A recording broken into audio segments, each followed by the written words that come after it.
Olá, bom dia. Hoje é segunda-feira, 10 de janeiro de 2022.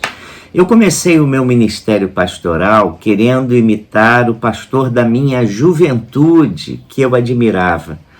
E aí, eu querendo imitá-lo, comecei a descobrir muitos fracassos.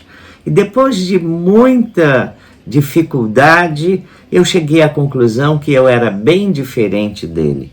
Descobri que não tinha alguns dons que ele tinha e que ele era melhor em muita coisa que eu fazia. Mas havia áreas na minha vida que eu tinha um potencial grande e descobri que tinha dons que ele não tinha. E então, por essa época, eu deixei também de querer ter as mesmas experiências que os outros crentes tinham. É que eu lia livros que falavam de experiências tremendas com Deus e queria repeti-las em mim. Se o sujeito sentiu um arrepio em determinada situação, achava que eu também devia sentir. Se para receber a ajuda divina ou uma bênção divina ele teve de primeiro se ajoelhar, eu achava que eu também tinha que me ajoelhar. E eu descobri que as minhas experiências com Deus eram distintas, mas tão reais e poderosas quanto aquelas narradas naqueles livros que lia. Finalmente entendi duas coisas: que aqueles livros estavam me fazendo muito mal e que o meu relacionamento com Deus era único. Ele certamente sabia como me moldar e como me usar. Se ele quisesse pastores como o da minha juventude, ele teria clonado. E como ele me chamou, ele teria que me usar com os dons e as limitações que eu tinha. Durante muito tempo, nos cultos públicos também, muitos evangélicos queriam que todos os crentes fizessem os mesmos gestos, usassem as mesmas palavras, falassem os mesmos chavões e tivessem a mesma postura. As pessoas, elas são o que são. Algumas são expansivas, extrovertidas, alegres por natureza e acham que todo crente verdadeiro deve ser também assim. Há hoje, nas nossas igrejas, uma necessidade de se mostrar felicidade nos cultos. Como é que se faz isso? Com gritos, com barulhos, com festas, risos, coreografia, shows, danças, holofotes. Não poucas vezes mandam a gente virar para o vizinho e lhe falar alguma coisa. Se o crente não estiver num culto com o rosto alegre, rindo de orelha a orelha, fazendo o que os outros fazem, com certeza pensam que é frio na fé, ou está em pecado, ou não teve a experiência espiritual grande que eles já tiveram. Há um tipo de pré-julgamento, ou a pessoa se torna parecida comigo ou não é crente. E se é crente e não faz o que eu faço, deve ser frio na fé, sem unção de Deus ou sem o meu nível de espiritualidade. Nós devíamos informar a toda essa gente que há pessoas mais sossegadas, mais introvertidas, caladas por natureza, que são tão cristãs quanto elas. Uma vez eu fui fazer uma conferência missionária numa igreja. Durante 3 dias preguei sobre missões. Como vinha de Portugal, eu contava muitas histórias engraçadas daquele choque cultural que a gente às vezes sente com os nossos irmãos portugueses. E então eu contava aquelas histórias e era difícil a pessoa não rir. Mas no meio da congregação eu avistei um homem que durante o tempo todo ficou sério, sem um riso.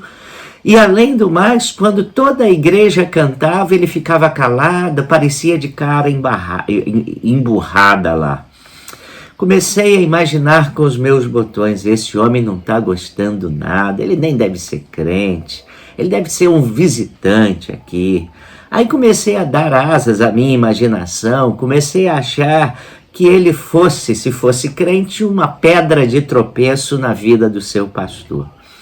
Curioso é que ele não faltou uma única reunião.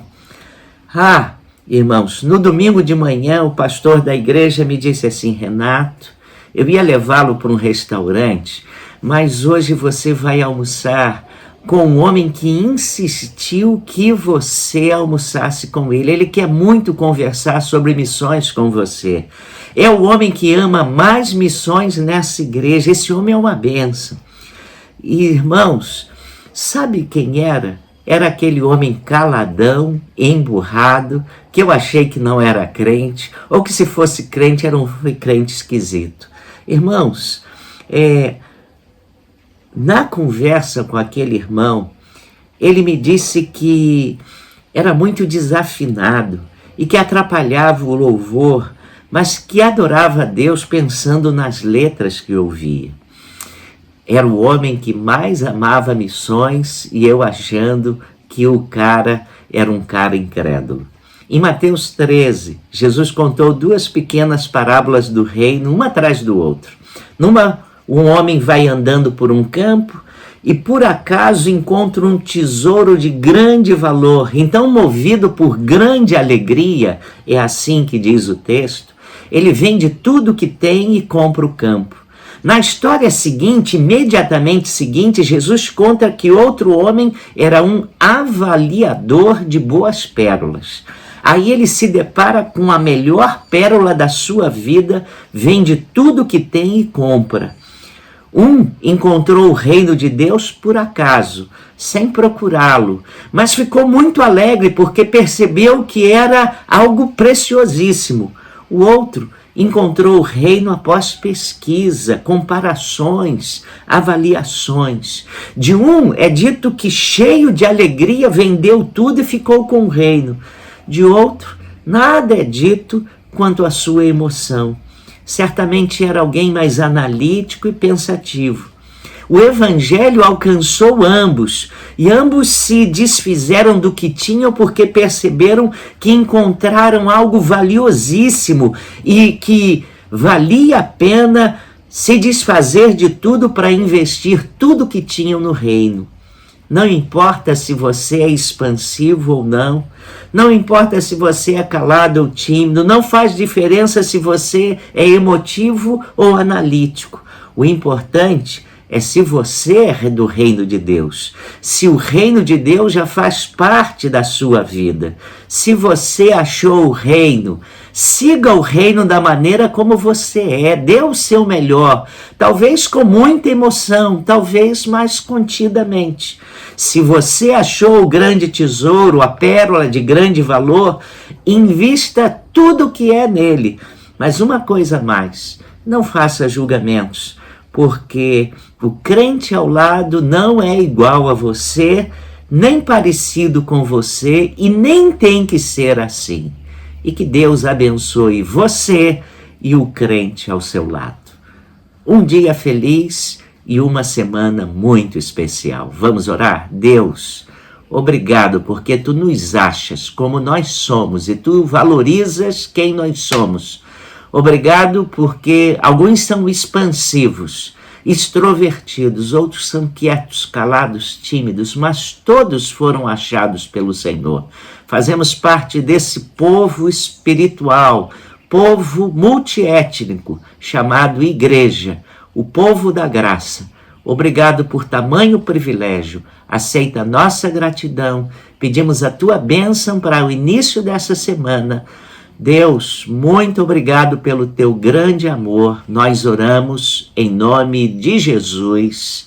Amém. Tenha uma ótima semana.